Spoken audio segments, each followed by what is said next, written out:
So before we start our event tonight, I'm Anne Turnbull. I'm a Crown Diamond with Max International. And as I was saying a few minutes ago when we started the call, is that a few of us had the chance to hear this amazing speaker share some of his findings on RiboCeine last weekend. And his words were so incredible, so powerful, that we thought we needed to share what he had to say with the world and give him the time that he really deserves and needs to share what he has been seeing and learning about RiboCeine. So before we kick off the event, I want to introduce him properly. You know, normally I introduce him as my friend and a wonderful man and, you know, one of the most knowledgeable people that I know, and he is all of those things. But I want to actually give you the proper introduction, a shortened introduction, because if it was the true introduction, we would be here for many, many hours. So let me just go ahead and read a little bit about this amazing speaker for tonight so that you have an idea of who you're going to be listening to. So Professor Abraham Osinubi is a medical doctor with over 34 years of clinical experience, and he has over 22 years teaching experience. He served as a sub-dean in the Faculty of Medicine, and he had 3 separate terms as head of anatomy, including at the University of Lagos up until last year, 2020. He is an external examiner to several universities, including Ghana and India, and he's a visiting scholar in South Africa. Professor Osinubi was the Secretary General of the Endocrine and Metabolism Society of Nigeria for 4 years and the Vice President for 4 years. He is currently the Vice President of the Lagos University Medical Society. Dr. Abraham Osinubi has successfully supervised 16 doctorate theses and numerous Masters of Science projects and dissertations. 8 of his students are already professors. So this is the professor of professors. He has given birth to 8 other professors already, and I know he's not done yet. He is the Foundation Editor-in-Chief of the University of Lagos Journal of Basic Medical Sciences. He is a fellow in 5 medical bodies: the American College of Endocrinology, the Anatomical Society of Nigeria, the Society of Experimental and Clinical Anatomists, and Academy of Medicine Specialties of Nigeria, and also a fellow in the Nigerian Academy of Medicine. He has authored over 120 scientific publications. He co-authored the first national clinical practice guidelines for diabetes management in Nigeria in 2012. ResearchGate acknowledged him as one of the most cited authors in his field in December 2015. Medicine is not his only passion, though. He is also a businessman. He is an entrepreneurship developer. He is currently mentoring over 5,000 young entrepreneurs in team building and business development. He is the maiden and current executive director of the University of Lagos Business School, and he is simply an amazing, amazing individual in every respect. I think we would all agree that this is a man to be reckoned with, and I am so excited to welcome him to today's call. So, Prof, please take it away.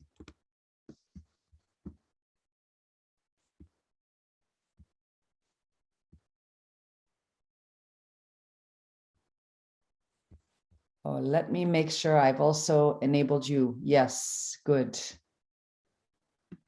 You're with us. You're still on mute.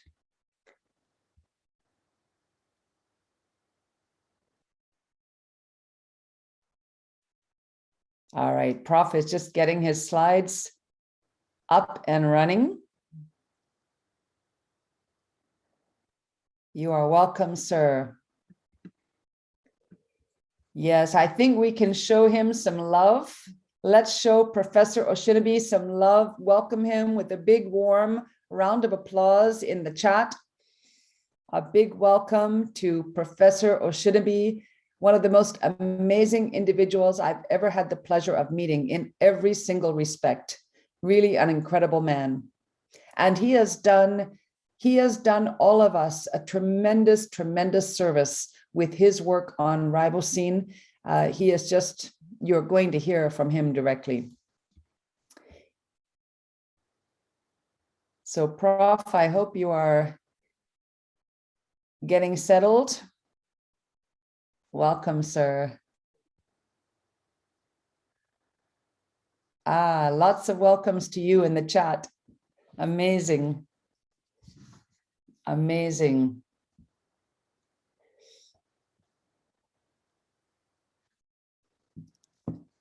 Okay, let's see if you can unmute yourself. There you are. Okay. Yeah. Great. Thanks, Anne. Yes. Good evening, everyone. Good morning, depending on where you are, afternoon.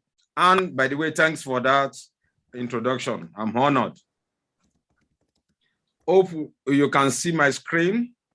We need to see your slides in presentation mode, I think. We can only see the... Yes. Yes. Okay.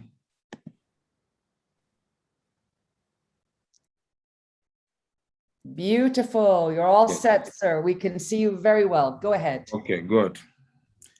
So once again, good evening. I will be sharing with you 7 of our publications from our laboratories in Lagos. So I won't be able to share all the papers that we have from Nigeria, but these are 7 papers from the work we have done in my own laboratory in Lagos, Nigeria. So it's titled The Power of RiboCeine. But before going to the papers, we go into a brief introduction of the anatomy of humans. Every human being, no matter the number of cells that we have counted as scientists, develops from one single cell, eventually to 2 to 4 to 8, 16, 32, and so on and so forth, until we have a fully developed humans made up of over 70 trillion cells. As today, we've counted over 250 cell types now that we know of, distributed all around the body. But guess what? The greatest enemies to all these cells are the free radicals. Perhaps you are here today. Oh, you've heard so much about free radicals, and you think in your own knowledge that you have that the world free radicals have been overflogged, overlashed, overbeaten, over-talked about, overrated. Perhaps you will change your mind today. Let's quickly look at what others before me have done. This paper published some years backward, 1995, talked extensively about the role of free radicals in disease. And it may interest you to know that as at last year, about 70 million people died of heart disease. About 10 million people died of cancers. About 6 million people died of pulmonary diseases, and about 1.5 million died actually of diabetes. Then this paper also published in 2018 extensively explained the role of free radicals, especially in chronic diseases, heart disease, including stroke, heart attack, hypertension, cancers, pulmonary disease again, and diabetes, essentially. This is also of interest, showing us, the distribution of the deaths we have worldwide. In a year, we lose about 56 million people worldwide. Every single hour, we lose about 6,400 people worldwide. And every day we lose about over 155,000 people will die. And the distribution is as follows. heart disease, 17 million, cancers, about 10 million, diabetes, about 1.5 million, and pulmonary disease, about 6 million.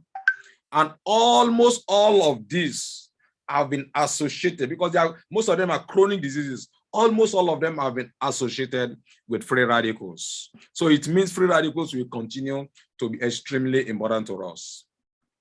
So let's now go back to the free radicals themselves. What are they? Basically, they are molecules with unpaired electrons within their body cells, not necessarily on the outermost, but importantly to us as human beings, first, and then secondly, as scientists, a medical scientist for that matter, is that these substances are highly reactive and highly unstable. However, in an attempt to achieve stability, they react with neighboring substances and attempt to actually take electrons, which I call them thieves, because they steal electrons to achieve stability. Unfortunately, instead of them achieving stability, they never actually achieve stability. But by the time they succeed in taking electrons or snatching, as it were, electrons from neighboring substances, those substances also become reactive species themselves. So a cascade of reactions is set in motion and will snowball to as many reactions as possible, creating massive destruction of neighboring tissues, neighboring cells.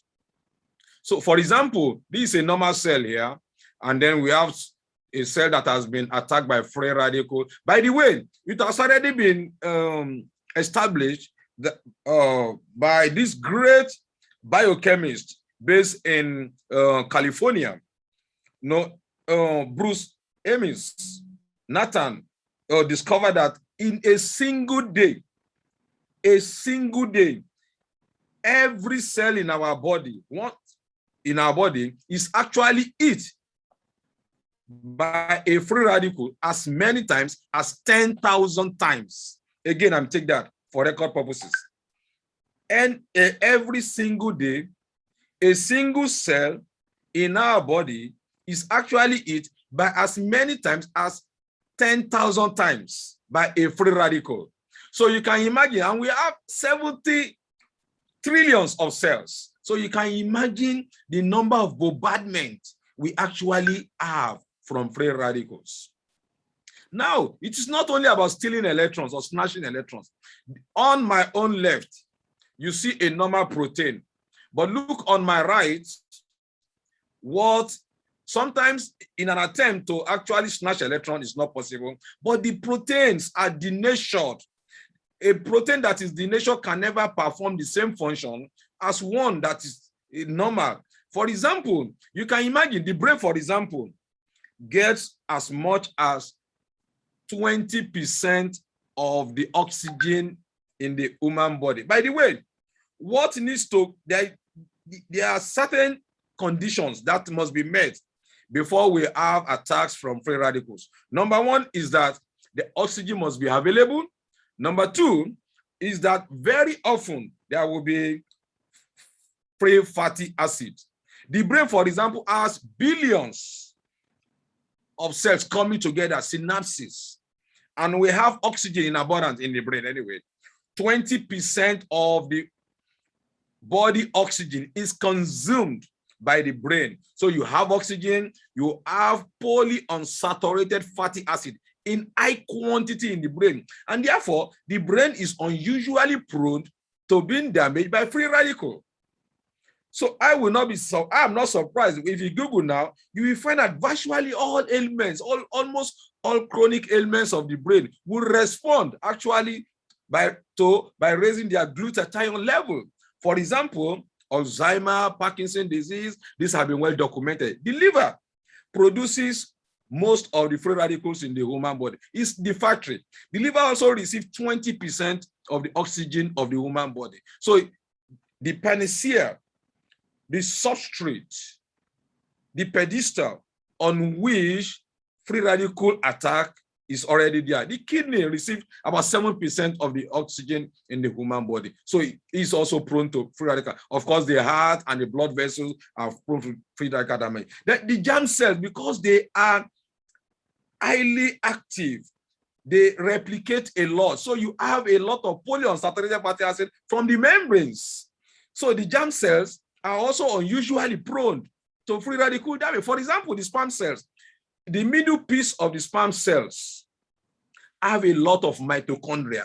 So there are a lot of cells. Oxygen is there, and the free fatty acids are also in abundance. So already the panacea for free radical attack is there. DNA as well, rapidly, because the DNA, because of protein synthesis, DNA is rapidly made in virtually every cell in the human body. So DNA too is also prone to being damaged. As a matter of fact, we now know that the older you become, the shorter the telomeres. The telomeres are like the terminal aspect of the DNA. And as you grow older, these telomeres are gradually being damaged every single day. And as you grow older, they get damaged, your lifespan gets shortened, and senescence come into place, and eventually death. It means that theoretically now, if you are able to stop free radical damage, you may live forever. But of course, you are knowing that is not possible to live forever, but you can actually tone down the effects of free radical damage on your DNA. Blood cells are rapidly dividing cells. Immune cells are also rapidly dividing cells. And because they are in abundance, a lot of polyunsaturated fatty acids in their membrane. So these are cells that are highly prone to free radical damage. Well, people have said that oxygen may be the most important thing, but I can tell you, there is something on the same level with oxygen that we are talking about today, and that is glutathione. If you have enough oxygen in the human body and you don't have glutathione, that person cannot survive. I can tell you that for free. Glutathione is now regarded as one of the essential substances to survive. You cannot be alive without glutathione in your system. In fact, every living thing needs glutathione. Plants, humans, animals, they need glutathione to survive. If you Google this quickly, you will find one thing quickly. Glutathione is the most powerful antioxidant God has created in us. As a matter of fact, your body spends minimum of 6% of ATP that you produce to run your body effectively on the manufacturing of glutathione. That underscoring the importance of glutathione in the human body. It is the only antioxidant that replenishes and recycles itself. Other antioxidants, when they scavenge free radicals, they themselves become free radicals, unlike glutathione. Once glutathione has done its work, it becomes oxidized glutathione, but it doesn't become a free radical, unlike others. It is the only antioxidant that also helps convert other antioxidants back to their reduced state. Underscore. And therefore, many of us, including me, have called it the mother of all antioxidants, the gatekeeper of the human body. And as such, today, the most critical molecule, the most important molecule in the human body necessary for perfect health is glutathione. If I'm given just one chance today to check any human being, the current status of health, the first thing I will most likely mention is glutathione. It's therefore the great protector of the cells and the superhero of all antioxidants. This is just showing us briefly. I know there are many of us here who are not scientists, but I will try not to be as scientific as well. But I'm sure you can see vitamin C on my screen. You can see vitamin E. What all this just means is that when vitamin C, as good as free radicals scavenging effect that it has, both vitamin C and vitamin E, when they remove free radicals, they themselves, they become free radicals. They have to go back to glutathione to help them out. And that's exactly what this glutathione is doing, helping them to convert, for example, oxidized vitamin C that has done its work, but instead of becoming normal, it has become a free radical. So you know what this means in real time? It means if you continue maybe I dose a 1,000 milligram daily of vitamin C, you may actually be doing more harm than good, because eventually you will generate a lot of free radicals in your body from the oxidized vitamin C, especially if you don't have adequate amount of glutathione. So the presence of glutathione will help your vitamin C, your vitamin E to actually function effectively. I itemized this way back in 2016, talking about cardiovascular diseases, heart diseases, talking about kidney diseases, metabolic diseases, pulmonary disease, even diseases that affect our reproduction, cancers, the high, overdosage of some chemicals. Almost all of them have something to do with either low level of glutathione or high level of free radicals. These have been well documented as well by several other authors. Now, let's quickly, before I go into my own papers, this paper was published this year, and it itemizes and highlights the effect of glutathione on cardiovascular diseases. The same thing on the role of glutathione in cancer development. And as a matter of fact, it has been documented, even as of this year, that look, you can actually use the level of your glutathione to know whether you are prone to cancer or not. Because the higher the level of your intracellular glutathione, the more unlikely you are prone to cancer. This has been well documented by other authors even before me. Then this talks about diabetes. I won't bother to label it now, because that's where I'm going to major on much later. That look, glutathione has so much to play either on the development of diabetes or on the management of diabetes, either in terms of managing the diabetes itself or its complication.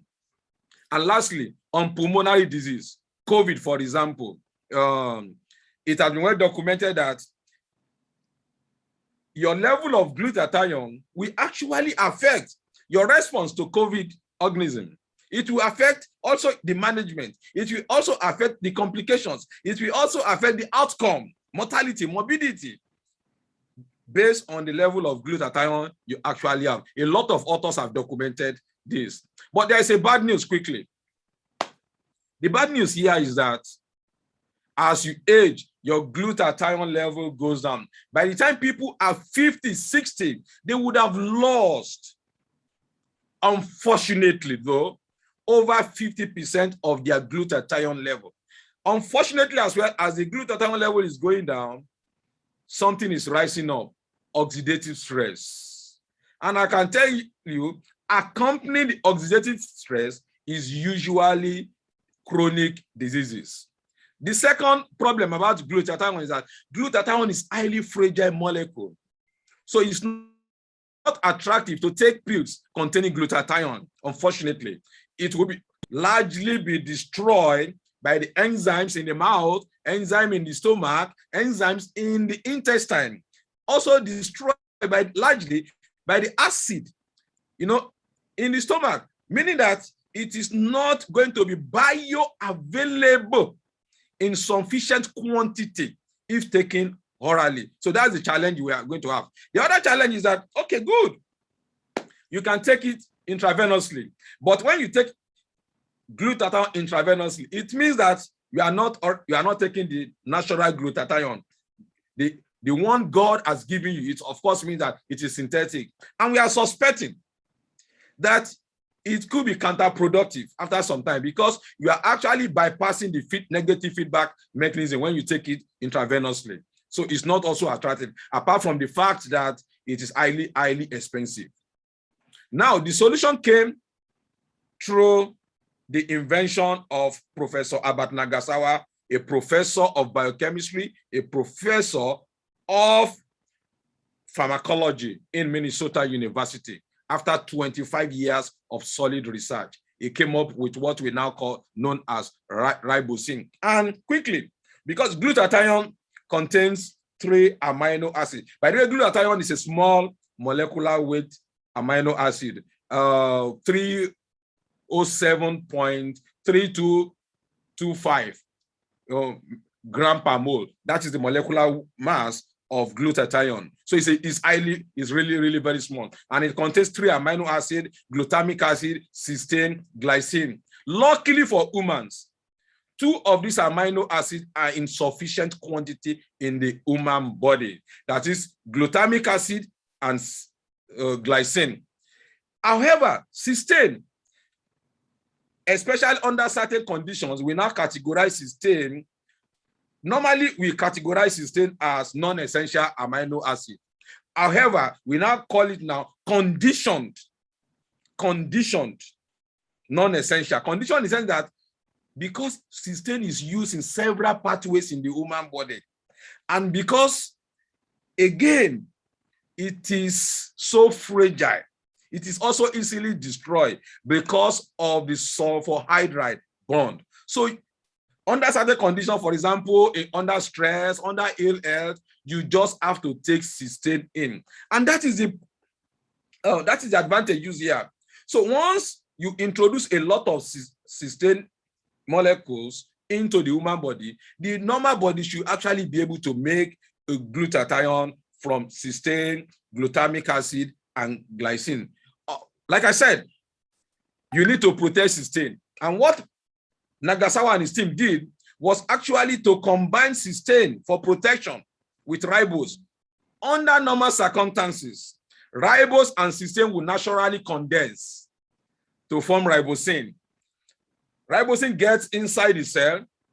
By solvolysis, they will separate into ribose and cysteine. Ribose, of course, is not wasted. It's used in making ATP, okay? And then cysteine is mobilized together with the other 2 amino acids to make glutathione. And a lot of studies, even before mine, has been done to confirm that RiboCeine actually raises the intracellular glutathione level.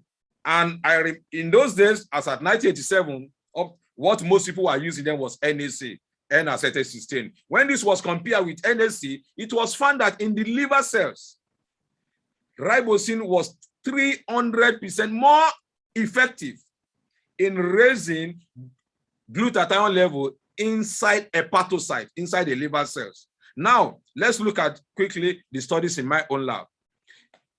I came across RiboCeine in year 2015, and by 2016 December, 2015 December, we started a lot of work. Many of them we started publishing by 2016.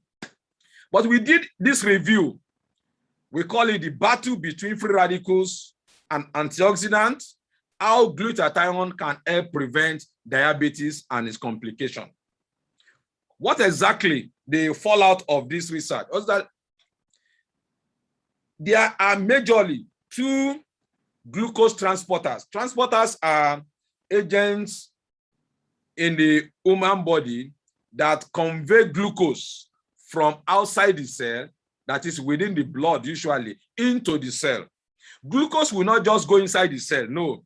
It needs to be carried. It needs to be ferried. It needs to be conveyed inside the cell. And usually it is these transporters labeled, there are many, but the most important for today's is glucose transporter 1, glucose transporter 4. Glucose transporter 1 is located on the cell membrane, but unfortunately, it's not much. The glucose transporter 4, that is a lot in abundance, resides within the cell, within the cytosol. So it needs to move onto the cell membrane, okay, so that it can allow glucose to come inside the cell. We have discovered that one major thing that allows the movement of glucose transporter 4 from the cytosol, that is from within the cell to the cell boundary, so that it can open the gate for glucose to come in, is actually dependent on glutathione. The implication of this is that if there is no adequate amount of glutathione within the body, you may be flogging your patient with insulin, with oral hypoglycemic agent, and you may not get good response because the translocalization of glucose transporter 4 from the cytosol to the cell membrane is highly dependent on the availability of glutathione. And it has also been documented, even by authors before me, that look, the so-called pre-diabetic stage that may later end up with diabetes is actually dependent on either low level of glutathione or high level of free radicals. What that means is that sometimes pre-diabetic stage can develop for 10, 20 years, even before diabetes eventually develop. It means that we can actually move in at this stage and slow it down or prevent it, as a matter of fact, by doing the right thing. So low level of glutathione will result in reduced or zero glucose transporter 4 response to insulin. And this may lead to high level of blood glucose, and that may lead eventually to full-blown diabetes. Then the next thing we did is this. We compared the normal oral hypoglycemic agents, okay, with RiboCeine. So we had this group called non-diabetic. These are normal rats. The second group, we gave distilled water. They are diabetic. By the way, we made these animals diabetics by destroying the beta cells of the pancreas that the beta cells of the pancreas, they produce insulin. Insulin is supposed to reduce the blood glucose level. So we destroy the beta cells by giving these animals streptozotocin. Streptozotocin goes inside the pancreas, destroy the beta cells, and render these animals diabetes. Of course, we lost some animals because the sugar level went so high. Then these animals, some of them were given water as control, some of them were given insulin, some of them were given RiboCeine, some of them were given vildagliptin, some of them were given glibenclamide, some of them were given metformin, some of them were given glipizide. And let's look at the results that we got. We checked the blood glucose, okay. Apart from checking these animals, by the way, they were pregnant animals. So we are checking the blood glucose. Eventually, we also did on day 21, we did cesarean section for these animals. So we also monitor not only the mother, we also monitor also the litters. That is, in human being terms, we monitor both the mother and the babies. Of course, we use the dam for the mother in animals. We use litters for the animals. So again, for the sake of clarity, we've also measured hormones. The progesterone, the estrogen, the luteinizing hormone, the FSH, the prolactin. We measure all sorts. We also measure a lot of what we call the markers for oxidative stress, the enzymes. For example, what we call the SOD, the catalase, the MDA. Then also we monitor the fetal well-being, okay, of all these animals. We measure the number of fetuses, we measure the weight of the fetus, we measure the weight of the placenta, we measure the components of the placenta, we measure the ovary, we measure the length of the litters.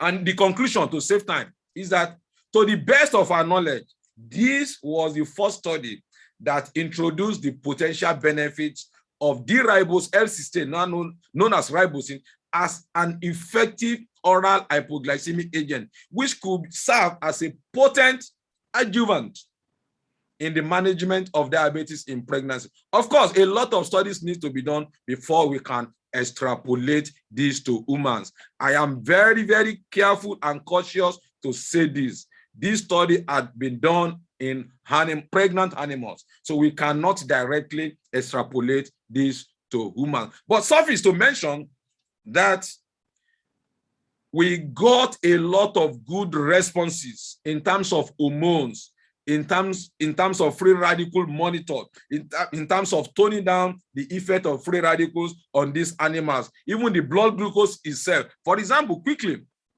at least let me mention this. Group C, Group B, for example, they are diabetics animals. Look at the blood glucose level, and look at the blood glucose level both for insulin and D-ribosel cysteine. They are parallel. So it means that there are some advantages of having D-ribosel cysteine, and this has been published. So you can check the toxicological reports. 2018, we eventually published, because when we started in 2016, the first set of results we got, we were confounded. Look, how is it possible that D-ribosel cysteine, this RiboCeine, is doing all this? We repeated the experiment, and eventually we published in toxicology report. It's available free online now. The next experiment we did was to look at the liver. The liver is the greatest producer of free radicals. So we decided, let's look at the liver. We destroyed the liver of these animals using aluminum trichloride. Okay, and then we place these animals on RiboCeine and we look at the effect. We measured hematological parameters that included the PAC cell, the hematocrit, the white blood cell count. Under the white blood cell, we did a lot of other parameters, how much blood these animals were having. Okay, we also checked the liver enzyme. Normally, when the liver is destroyed, because of the destruction of the liver, a lot of the enzymes are let loose into the body circulation. They are not supposed to be outside the liver, but we use that to measure the extent of damage to the liver. For example, the PAC cell volume, if you look at it, the blood level of these animals, when you compare those that had RiboCeine with the animals that did not have RiboCeine, it is very much different. Animals that had liver destruction plus RiboCeine actually almost went back to normal level of blood level of white blood cell count. The same thing, we look at the enzymes in the liver. We look at the enzymes in the blood. For example, alanine transferase. This group C is the group that had liver destruction plus RiboCeine. Look at the enzymes, see going down, see very low. But look at the group that had just liver destruction alone, and look at the enzyme really very high. The same thing we did the aspartate transferase is almost replica of what we had in alanine transferase. So the RiboCeine brought down the liver enzyme, showing that there had been some elements of repairs that has been done following the damage done by aluminum trichloride. We also check aspartate transferase to save time. We also check the serum alkaline phosphatase. Again, the group that had RiboCeine actually had the lowest level of alkaline phosphatase, unlike the group that had liver destruction alone without any without doing anything to try to mediate it. The same thing, the serum protein level, of course, the liver synthesizes a lot of proteins. You can see that that of the group that had liver destruction plus RiboCeine had the highest level of protein, unlike the group that had just liver destruction had very little protein being manufactured. So showing that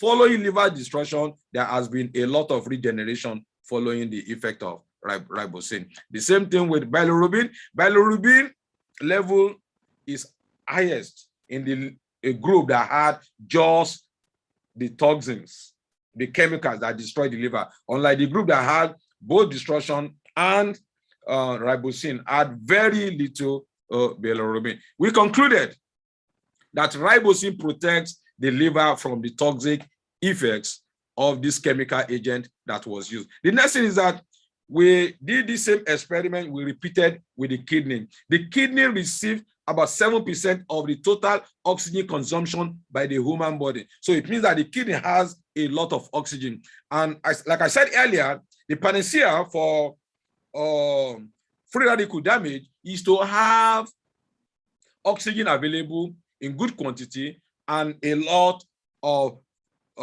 free fatty acids. The kidney, each kidney has a minimum of 1.5 million nephrons. So you have a lot of cells coming together and you have a lot of oxygen. So already you have the substrate for free radicals to thrive and wreak their havoc. And that is the reason why we pick the kidney. And of course, end-stage kidney state is becoming more and more. Unfortunately, again, the commonest cause of end-stage kidney in the world is diabetes. So again, we destroy the kidney using aluminum this time around again, and then we monitored the creatinine level, the urea level, the uric acid level, the potassium level. These are what we normally call the kidney function test.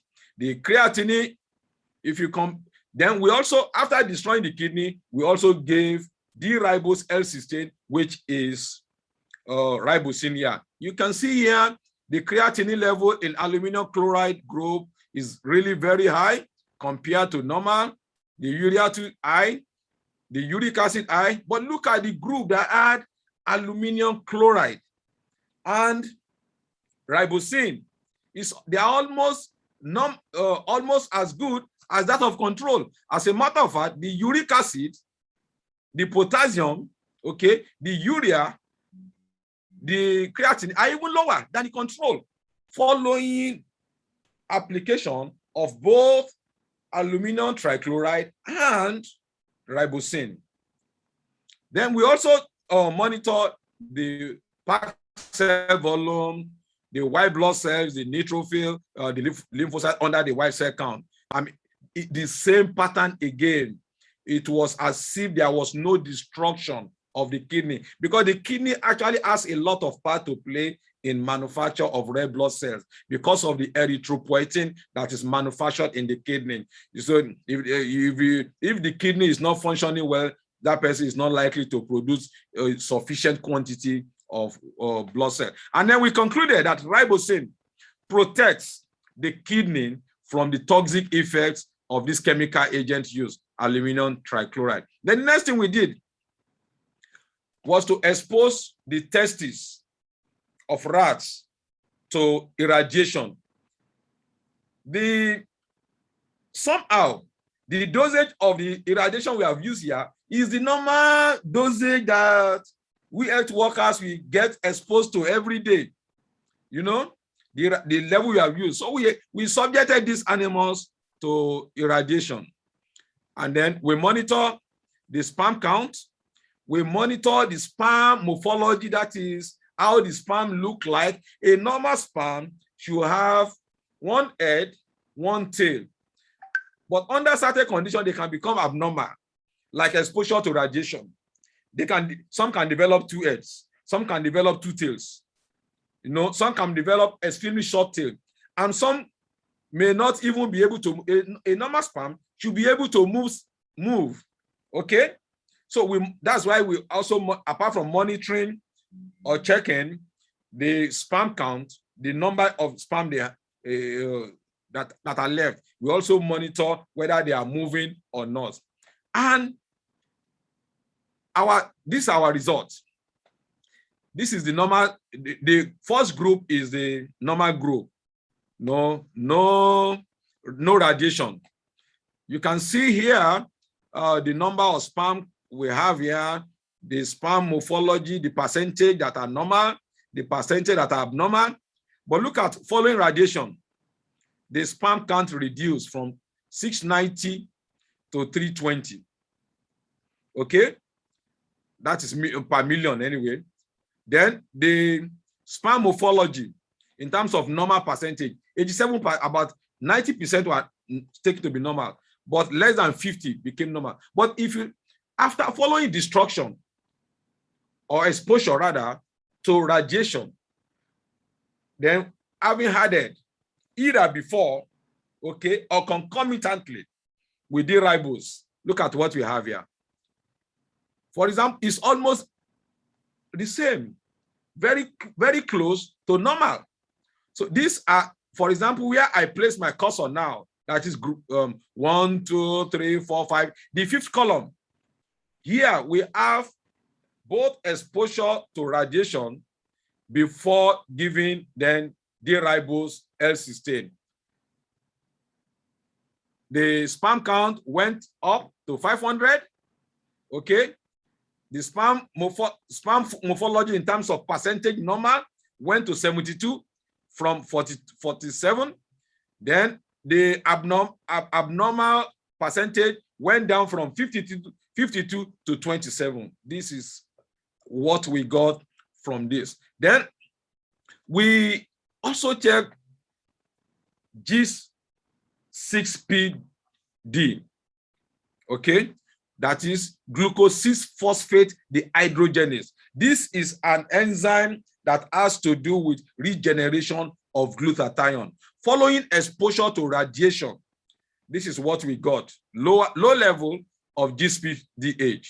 Meanwhile, by the time we then put these animals on D-ribose L-cysteine, there was a little bit of improvement, okay? And then a lot of improvement with the fourth group, that is radiation before D-ribose L-cysteine, that is RiboCeine. This is what we got.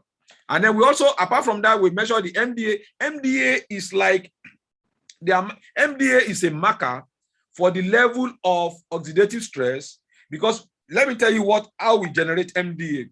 When free radicals attack lipids, they generate a lot of substances. One of those substances is MDA. And the funniest thing about MDA also, we go ahead to react with other substances of the tissues, including the nucleus, including nuclear proteins, thereby forming what we call adjuncts with nuclear protein, incapacitating them, making them inactive, making them not to perform the functions that which they were created to perform. And that is why MDA is so important. In group that receive radiation, look at how the MDA went up. But meanwhile, in group that receive radiation together with D-ribose L-cysteine, of course, the MDA went down. And of course, the group that had just D-ribose L-cysteine, I mean, the MDA was even below what we got for normal. And we have published this in the Journal of Nuclear Medicine in 2017. So you can also have a look at this publication. Then the next thing we did was the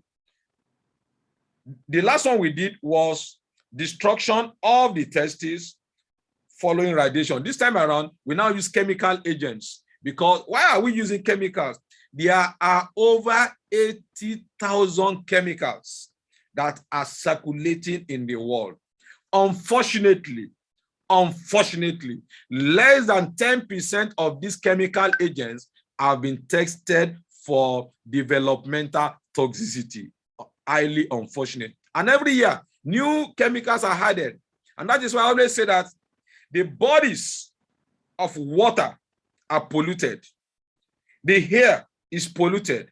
The soil is polluted. Everywhere is almost polluted. And that is the reason we are using chemicals. Then having destroyed the testes with aluminum again, we check the sperm count, okay, of the animals that had just pure destruction. Look at how the sperm count went down. Look at the third group is the group that had destruction of the testes in addition to RiboCeine. Look, I mean, almost we had normal level of sperm count, even following the application of toxins. The same thing with morphology. In terms of normal, how the sperms, how they look like, even after destruction, we found that, look, D-ribose L-cysteine is able to protect the testes. Then we also did motility tests. Are these sperms moving? Are they moving at the right rate? The same thing again. We saw protection of motility in the group that had destruction and D-ribose L16 RiboCeine. We also monitored the testosterone level, which is essentially the male hormone in these animals.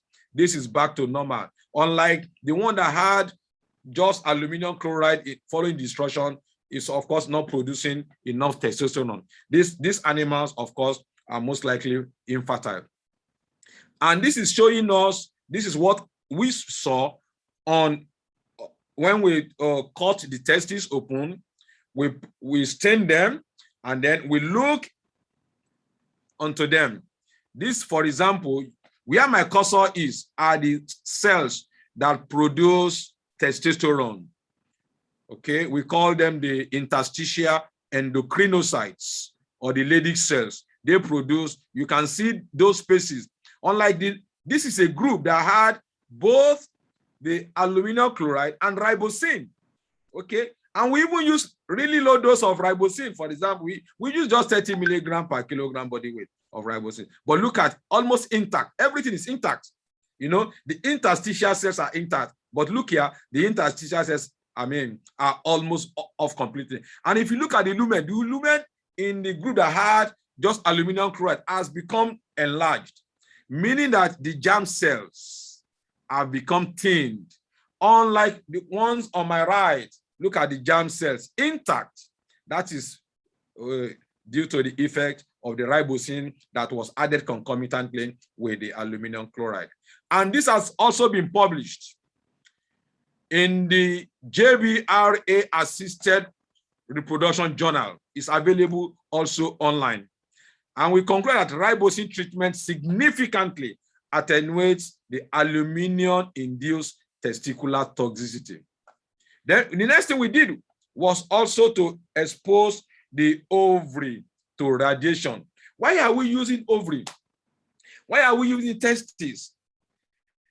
Testes and ovary have something unique about them. They house the germ cells, meaning that they house tissues that are highly replicating, and highly replicating cells are highly susceptible as well to radiation, and that is why we expose this ovary onto, and we monitor again the MDA. The MDA is so high in the group that had radiation alone. The group that had radiation, for example, if you look at group D had D-ribose L16 RiboCeine before radiation. Look at, the MDA is normal. You know, the group that had radiation alone, the MDA is up. The MDA, like I said earlier, is an oxidative stress marker, but it's unique in the sense that it also creates oxidative stress itself by reacting, not just creating oxidative stress itself, it also reacts with nuclear protein, thereby incapacitating a lot of proteins in the human body. We look at the glucose 6-phosphate dehydrogenase enzyme as well, an enzyme that has to do with the conversion of oxidized glutathione back to normal cell, back to normal levels. For example, when glutathione has scavenged free radicals, it becomes oxidized, the so-called GSSG. Like I said earlier, the oxidized glutathione is not a free radical, unlike other antioxidants that will become free radical. The same pattern with this, we also check this enzyme known as glutathione peroxidase. Glutathione peroxidase, what does it do? It uses glutathione to mop up free radicals, converting them to water and oxygen. That's what it does. In these animals that had radiation alone, for example, group B, look at the enzyme, very low. But look at the group that had, group D, for example, had RiboCeine before radiation. This is in the ovary now. Look at the enzymes are normal. And we concluded that RiboCeine protects the ovary from the deleterious effects of radiation. Then We then look at this. This is really very interesting now. We quite realize that over 80% of individuals in their lifetime in the whole world will develop low back pain. And a lot of low back pains are actually due to degenerative ailments. Let me take that again. Over 80% of the world populace will develop low back pain at various times in their life. However, the point incidence of low back pain is over 30%. Meaning that at any point in this world, at any point in time, in either now or in the past, somebody must, 30% of the world will be having low back pain. So we are talking of a lot of money spent, a lot of man hour wasted, out of work, out of job, out of school because of low back pain. So what did we do? Quickly, we got rabbits, we got normal rabbits, punctured a lot of them at the intervertebral discs, and we check under the microscope. After puncturing, we saw that degeneration has ensured. Then what do we do? Many of these rabbits, we divide them into groups again. We place them on sulforaphane. We place some on sulforaphane and RiboCeine, and we place some on RiboCeine. We got very, very, very interesting results. Now, to compartmentalize things now. The one on my left up is the normal cells. These are the intervertebral disc. So when I say we puncture the intervertebral discs, by the way, are those discs like they are cartilage. They are in between our vertebrae. They serve as cushions.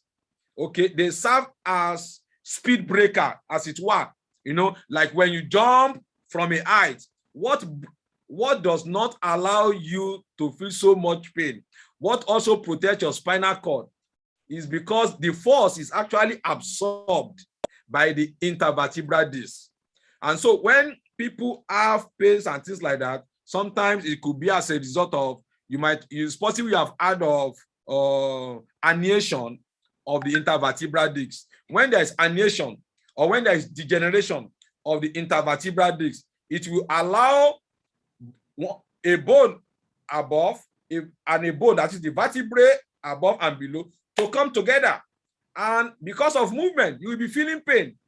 And not that, it will be also, when the bones come together, the vertebrae come together, they compress on the nerves. And therefore, very often, people have that pain radiated to the back of the leg, which sometimes you call the radiculopathy, okay, or the sciatica.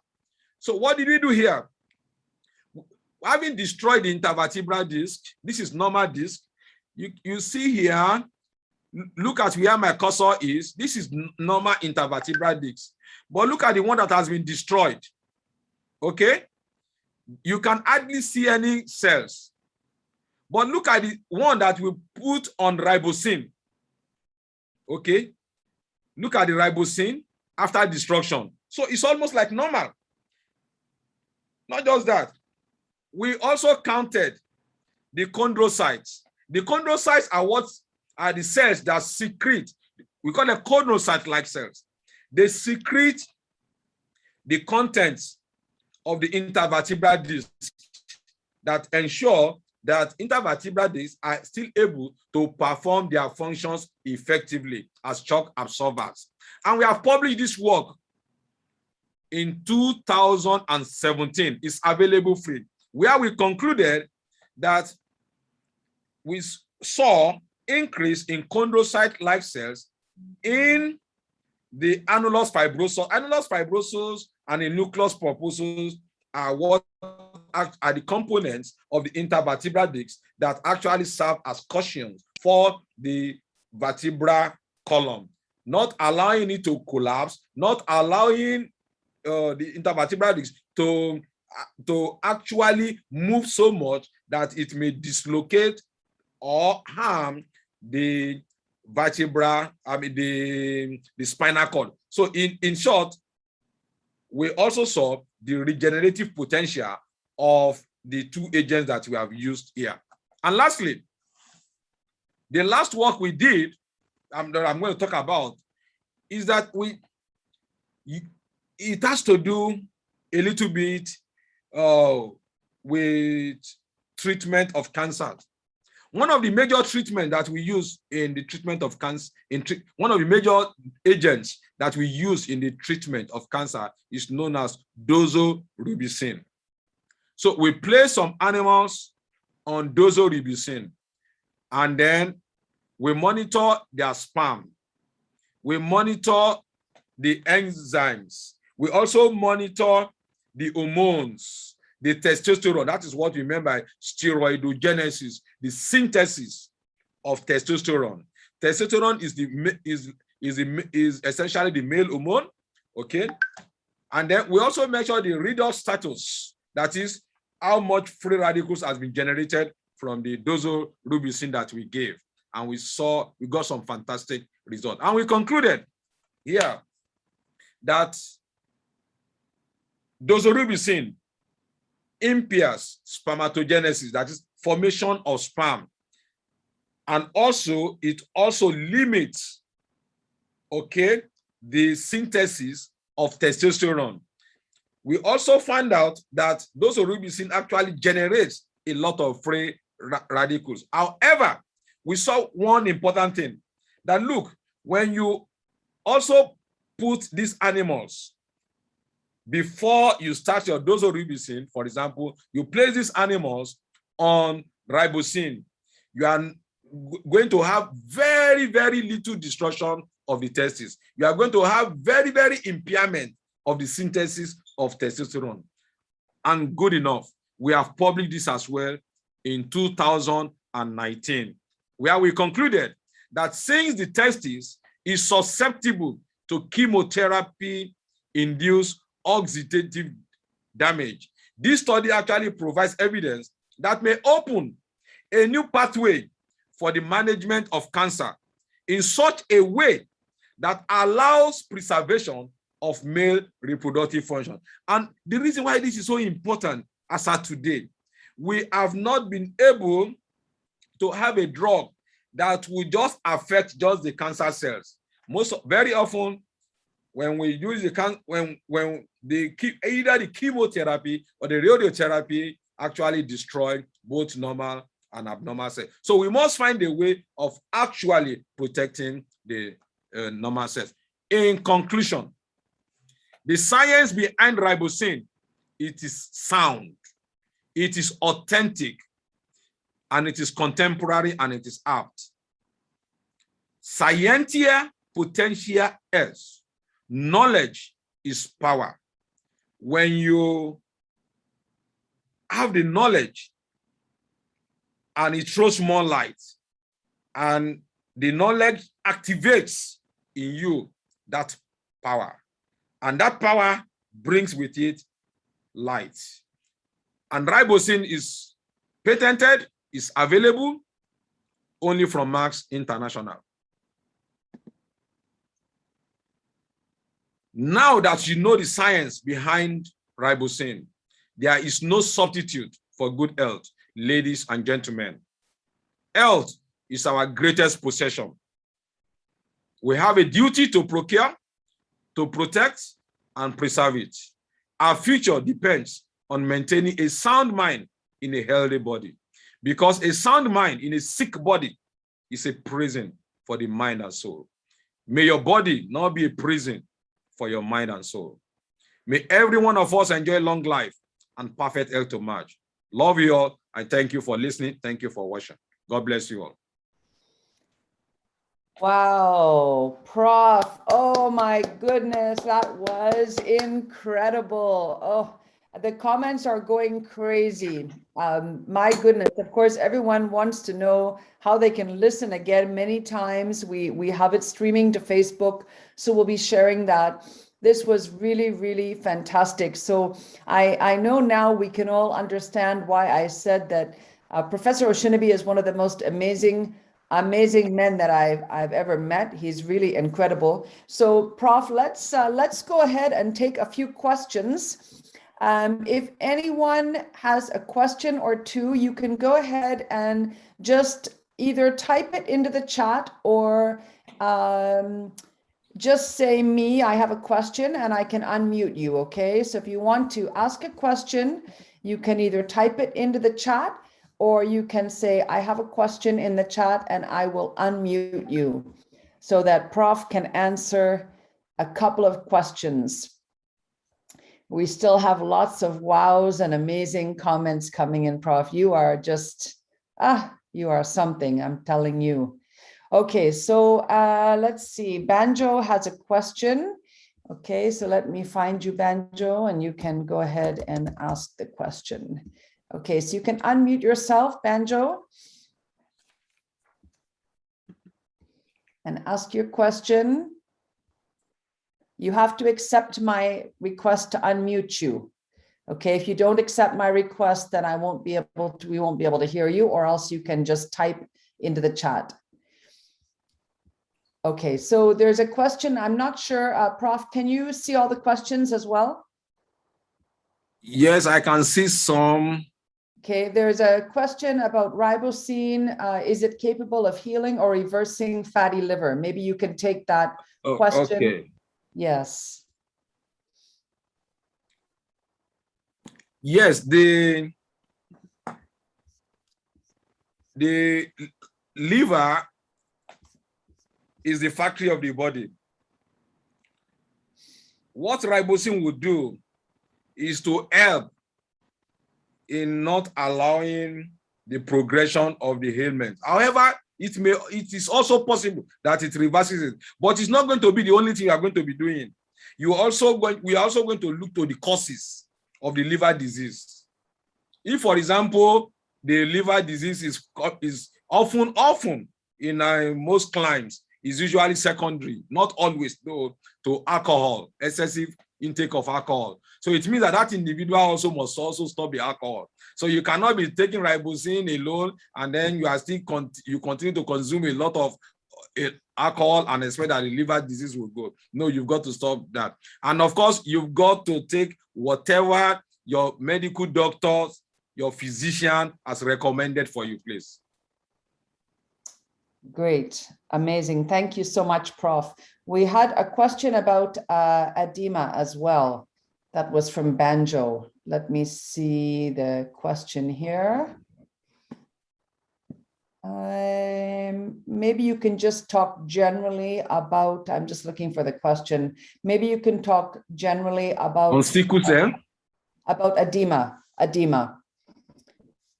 Do you see which of our products is good for edema? Okay, you see, edema is not a disease.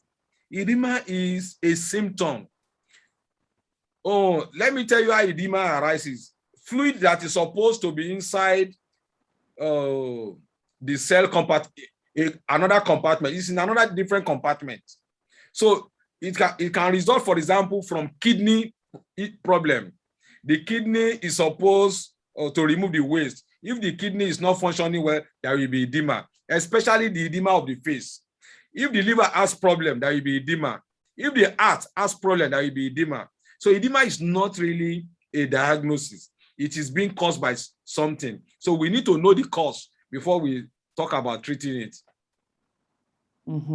Okay, fantastic.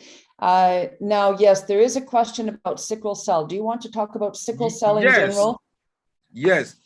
Funny enough, a lot of studies, one of the major, in fact, not one of the major, the major antioxidant that is used by the red blood cell is actually glutathione. What allows the red blood cells to maintain the cell membrane, the integrity of the cell membrane, is actually glutathione. Without adequate amount of glutathione, red blood cell will not be able to maintain its membrane. So the membrane will collapse. And a lot of studies have been done. When they place the red blood cells within a lot of medium that has a lot of glutathione. Normally, red blood cells lifespan is about 120 days. But we have found that in people with sickle cell disease, the lifespan is not up to 20 at times, 30. Hardly do you get to 40. However, it has been well documented in literature. You can Google that when red blood cells are exposed to adequate amount of glutathione level, you can actually prolong the lifespan of those red blood cells to as high as 60, 80 in sickle cell. So it helps. There is no doubt about that. When you have adequate amount of glutathione by raising the blood level of glutathione using RiboCeine, there is no how you will not have good. The study has been done already. Beautiful. Yeah. And I know we see a lot of people who have great results with sickle cell as well. And of course, as always, and just like Prof has been very careful through his whole presentation, but as always, we never talk about RiboCeine or any Max products treating or curing any disease. They are not a substitute for any medical care. They are not a substitute for medication. If anything, they will help regular medications work better by helping with the absorption. So please remember to always consult your doctor. I know we have a lot of medical personnel on this call as well, and I know there's a lot of questions. So the next set of questions has to do with kidney. Someone is asking about kidney transplants. Can RiboCeine help keep them going? And then someone else is asking about specific antibiotics, and then about the kidney and having. I'm going to type that one into the chat for you, Prof. But maybe you can just talk a little bit about kidney, please. Okay. To start with, the kidney uses 7% of the oxygen in the human body. It means categorically it has good molecules of oxygen. Number two, there are at least 1.5 million nephrons in each kidney. So it means that there are a lot of polyunsaturated fatty acid. So where you have a lot of polyunsaturated fatty acid and you have a lot of oxygen, you have created the panacea for free radicals attack. Okay, so the kidney is also unusually prone to free radical damage. It means that it is capable of being attacked. However, I must also say that the commonest cause of end-stage renal disease of kidney failure in the whole world is diabetes. So it also means that whether it's a kidney transplant, that patient that is needed, or somebody on dialysis, your medical doctor, your physician knows best what the treatment. So don't expect me now to say that, okay, like somebody met me the other time, the doctor has said that she was supposed to have the lump removed, and she was asking me whether she should use RiboCeine to treat lump. No, I said, go and do exactly what your doctor has told you to do. So what it means that the raising your glutathione level, it will help the assault. It will help it will help the onslaught of attack generated by free radicals and other toxins on your kidney. It will also help your kidney to recover better. By the way, we are of the opinion worldwide that no new nephron, no new kidney cell, that is the part that actually does the excretion and things like that, is ever created after birth. So meaning that if the kidney, and unfortunately though again, you can lose 70%, 80% of your kidney nephrons without showing any symptom. One day, somebody who has been going with you will keep on doing normal tests, and the test will still be coming back and say normal kidney function test, normal kidney function test. But meanwhile, a lot of the kidney cells are dying. So what I'm recommending here is that let us just find ways of protecting our nephrons. Like I told my class this morning that I don't know, maybe some of them are on this call. I said, look, nobody knows your body more than yourself. I'm a professor of medicine, but you still know your body more than me as a professor. So you can actually protect yourself little by little from the onslaught of the chemicals we have in the air, a lot of electromagnetic radiation. Plastics are all over. We use plastic, we dump them inside the ocean. The ocean eventually brings the plastic back to us through plants, taking them up, through fishes, taking them up. We eat those fishes. Plastics are coming back to us. Electromagnetic radiations are all over the whole place. So we are every day exposed to radiation and toxins that are capable of generating free radicals in our body.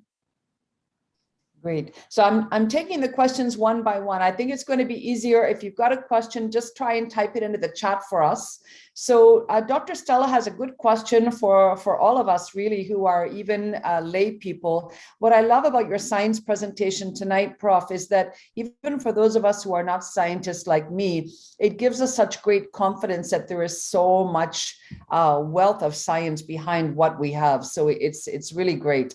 So the question that Dr. Stella has is, if glutathione recycles itself, why does it get depleted? Yes, thank you.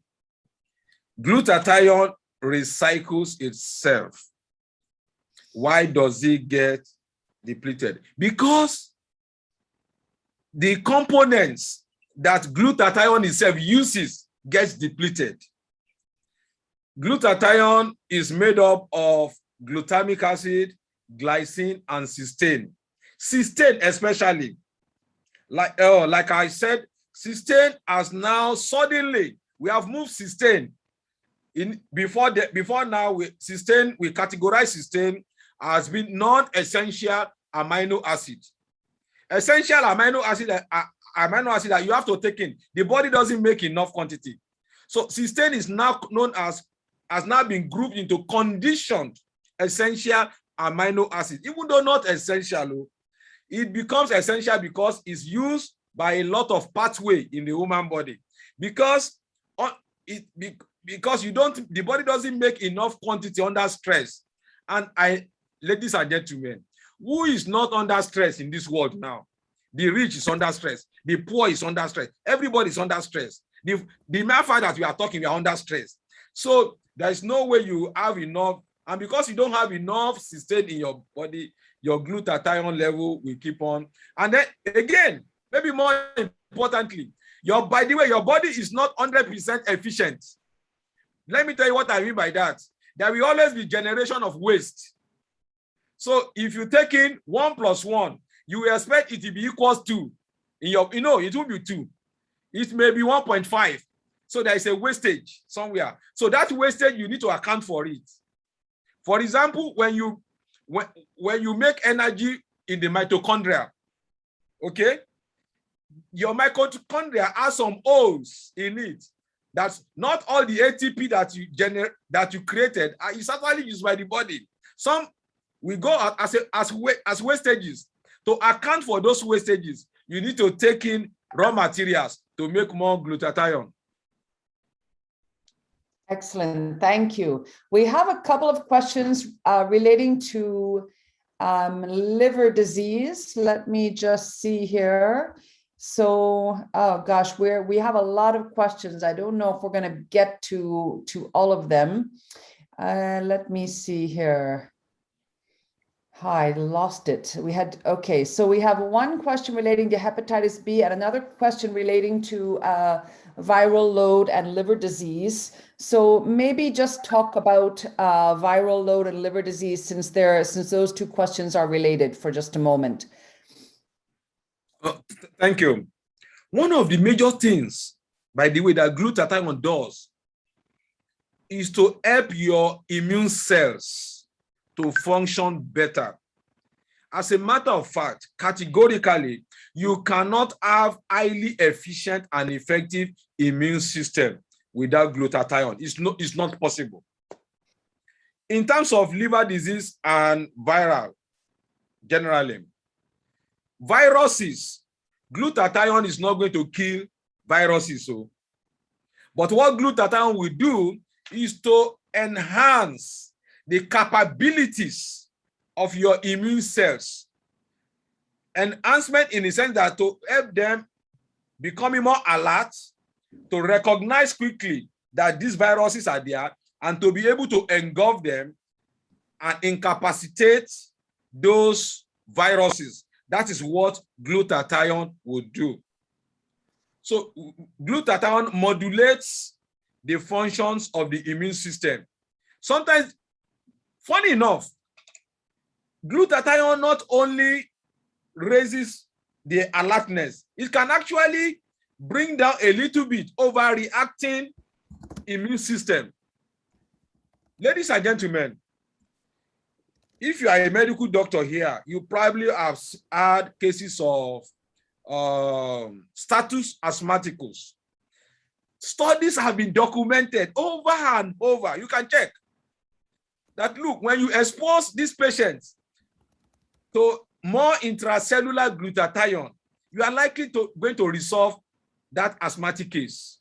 These have been well documented. So what that means literally, and that is why I don't use the word it raises the immune system. No, I use the word it modulates the immune system, meaning that it can bring down an overreactive immunity, an immune system that is recognizing almost everything has been abnormal. So it is being too sensitive. Meanwhile, you can have an immune system that is not sensitive at all. In the same vein, glutathione will help. So again, please, if anyone is having hepatitis or any other viral disease, that person also must see his or her doctor and monitor the viral load. I mean, the person also will take the antiviral agents that have been recommended by the physician seeing you. Thank you. Great, thank you. There's a lot of questions here. I'm going to see if Dr. Edward, if I can unmute him for just a moment. I know he's been marveling at everything you've had to say, and I want to see if he is here. He is. Let me see, Dr. Edward. Let's see if you can unmute yourself. Okay, there you are, sir. Go ahead and ask your questions. Try to keep it not so scientific. I know you've got a lot of questions, but we're a mixed audience here. So you can go ahead and ask Prof a question or two.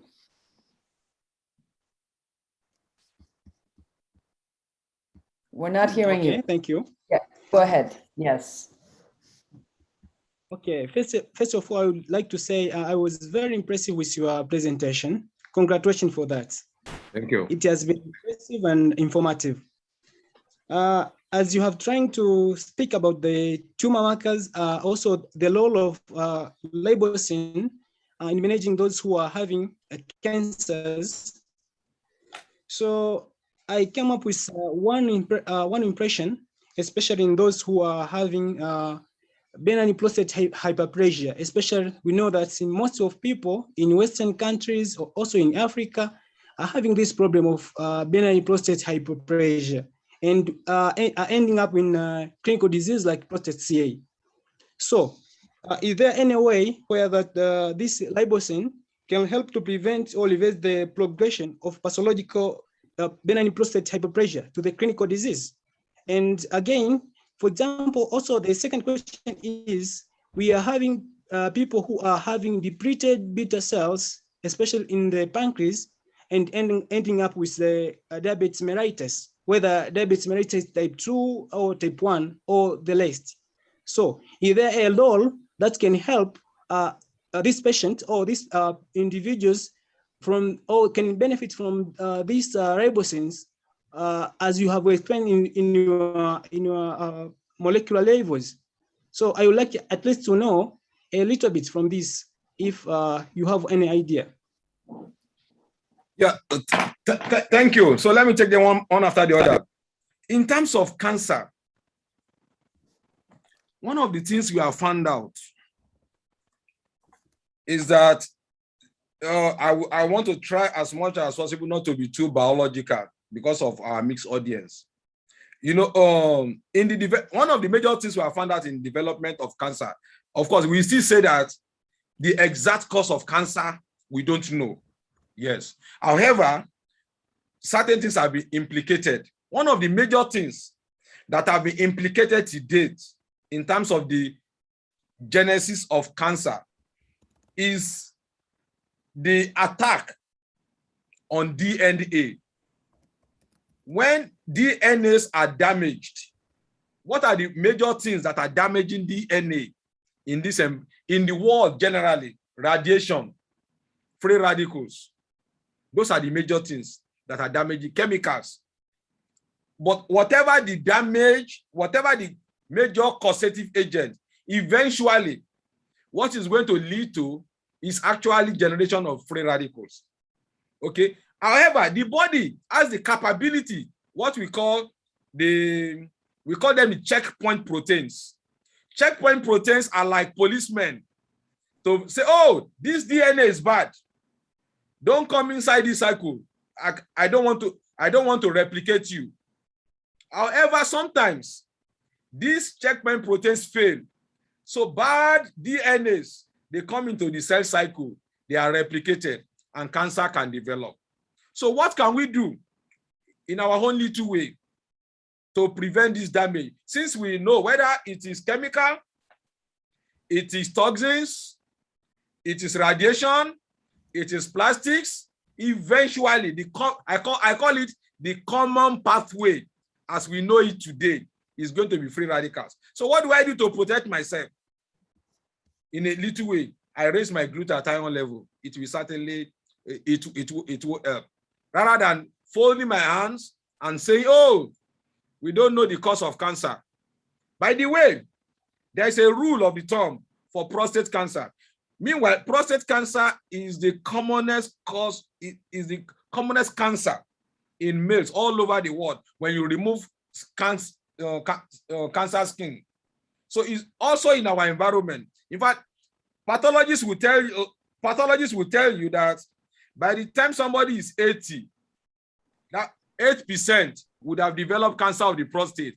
By the time somebody is 70 years old, 7% would have developed cancer of the prostate. By the time somebody is 16, 6% would have probably developed cancer of the prostate. So it's fairly common. I agree. Then the next one is diabetes. The diabetes one is very interesting. We discover one thing in diabetes. There's a stage we call pre-diabetes.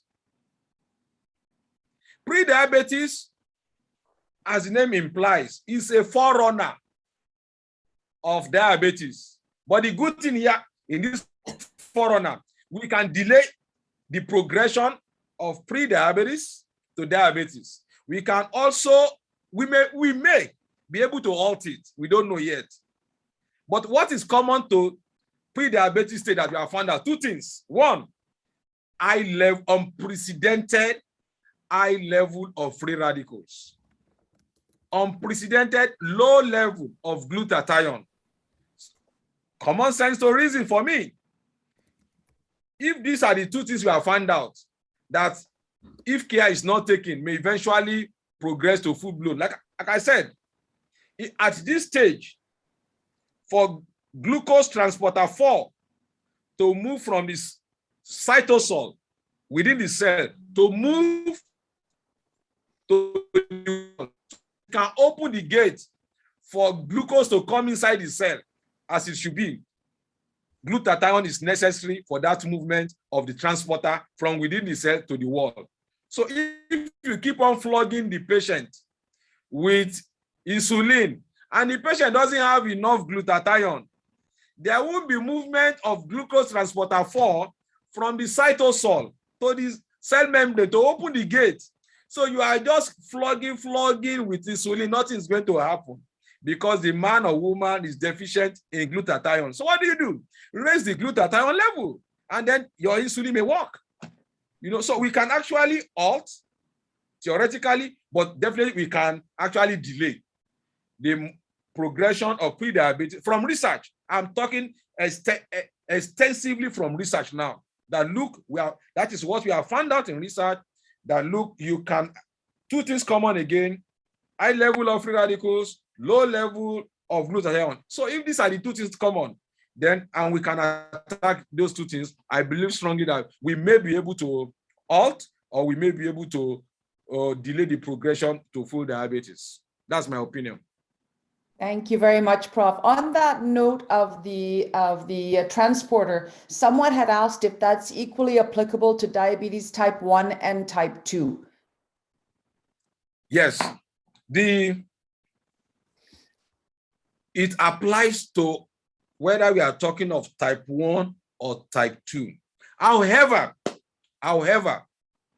we all know that in type 1, one thing that is common in type 1 is that, look, these patients, we take it for granted that the beta cells are already destroyed. So they don't even have beta cells to secrete insulin already. Unlike type 2, that we believe that the beta cells are there, okay? The insulin, sometimes type 2 patients may even have more insulin, okay? So what we are saying is that irrespective of the case, for you to have movement of the transporters, you need glutathione. So irrespective of whether it is type 1 or type 2. And from our own research, what I do in research, I use the same agents to develop animal model of whether type 1 or type 2. I just vary the dose. I use very, very high dose when I want to completely destroy the beta cells. When I want to destroy some of the beta cells, I use minimal dose to cause minimal destruction. So that is what I do. And I believe that we can extrapolate that really into whether you want type 1 or type 2 responses. Beautiful, thank you. I have two very layman's questions, which will be helpful for a lot of us. One is, can there be an overdose of glutathione? And the second is, why do we not use max products or RiboCeine when we are treating malaria? Okay. Can that be overdose? If it is water, if you take too much of water, as a medical doctor, I advise that you take between 3.5 liters to 5 liters of water every day. The day you decide to take 20 liters, you are probably on your own, because that person can get drowned in his own water. So too much of anything is bad. There's a study available online. They use supradose. See, they use 3,000 milligram of Selgevity. It's available. Go and check it online. You know, I don't even know why ethics allow that. It's like somebody giving a rat one whole bottle of Selgevity. Of course, there will be side effects. So the dosage that we prescribe, 2 tablets of Selgevity in the morning, 2 tablets of Selgevity in the evening. Whenever you want to raise RiboCeine, whenever you want to raise glutathione alone, then you can add Max 1 that has no other, because there are some components in Selgevity that you may not want it to go to, like there's selenium there. There are some other agents that you don't want to raise. Then can there be, the next question is, what was the second malaria one? Treating malaria. Oh, okay. Yes. Again, this is theoretical. You see, not all antimalarials, by the way, artemisinin-based antimalarials, we believe that they act by generating free radicals to destroy the malaria parasites. So if you give antioxidants, you are likely going to be providing the malaria parasite with what it needs. That is one side of it. The other side of it is that, now let's extrapolate to cancer. Why should I not use raised glutathione level for a patient with cancer? Yes, because again, the same principle. Most of the anti-cancer agents, they destroy the cancer cells by generating free radicals.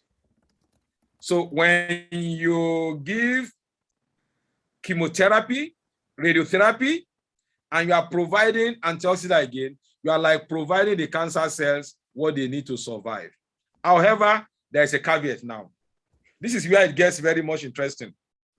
Some authorities believe that cancer cells are not able, in quote, to bio-uptake glutathione in sufficient quantity. Meaning that if you give antioxidant, raise the glutathione level, cancer cells may not be able to take those things, but normal cells will be protected against the deleterious effect of cancer cells. But this is a very elementary stage of my research in this area. So we cannot yet extrapolate to treatment. So we still advise, go with the advice of your medical doctor. However, when you want to treat cancer patients, stop your antioxidant, stop your glutathione enhancer, stop your RiboCeine, do the cancer treatment. 48 hours later, you can start. But as you saw in my presentation, when we used doxorubicin, we got better improvement than the cell that had doxorubicin alone, than the one that had dozo and RiboCeine. We got better treatment, even though it was pre-treatment that we did. But again, please, this research, part of research, is still at the nascent stage. We cannot extrapolate here to humans. Thank you. We do have a set of frequently asked questions, so we'll be happy to share those out. Those are very helpful for everyone, so we'll share those. A question on the brain. So a couple of questions around the brain. One is around RiboCeine's effect on the brain cells, particularly when it comes to traumatic brain injury and recovery. And then somebody else asked for a bit of a discussion on neurodegenerative diseases like Parkinson's or other issues like that. So those are all relating to the brain. Maybe you could take that for a moment. Yes, thank you. To start with, the brain is unusually prone to free radical damage because the substrate for free radical attack is always there. 20% of oxygen consumption of the body is by the brain. We have billions of cells coming together in the brain, synapses. And when there are cells, there are a lot of cell membranes. And one major component of the cell membrane are lipids, polyunsaturated fatty acid, available in sufficient quantity in the brain with oxygen, 20% of oxygen in the body. You have the panacea for free radical attack. And that is why the brain is unusually prone to free radical damage. Autistic disorders, Alzheimer, Parkinson's disease, other organic brain syndromes, dementia, these have been well documented in literature. Not only to respond to glutathione, let me tell you, in fact, in terms of degenerative, before we have observed, before we even see, in terms of physical time, degeneration of neurons in where we call the substantia nigra of the brain, we actually notice something heralding, predating the commencement of that destruction of dopamine-based cells. And what is that molecular marker that predates it, that is telling us, oh, this patient is likely to have a degenerative disease? And guess what? That is low level of glutathione. So even before we see the destruction of cells of the brain, years before then, you would have seen that tendency. That level of low level of glutathione is becoming more chronic. So, well, my reasoning now is that, look, if you want to slow the senescence that is coming with aging of the brain and things like that, you may need to help yourself and raise the level of glutathione. Because by the time you are 60, you are 70, you've lost over half of your glutathione level. And there's nothing you can do about it. Your body is not that efficient That is the problem. As you grow older, your body loses efficiency. It's not going to function as you were 20 years ago. It's not going to function as you were 30 years ago.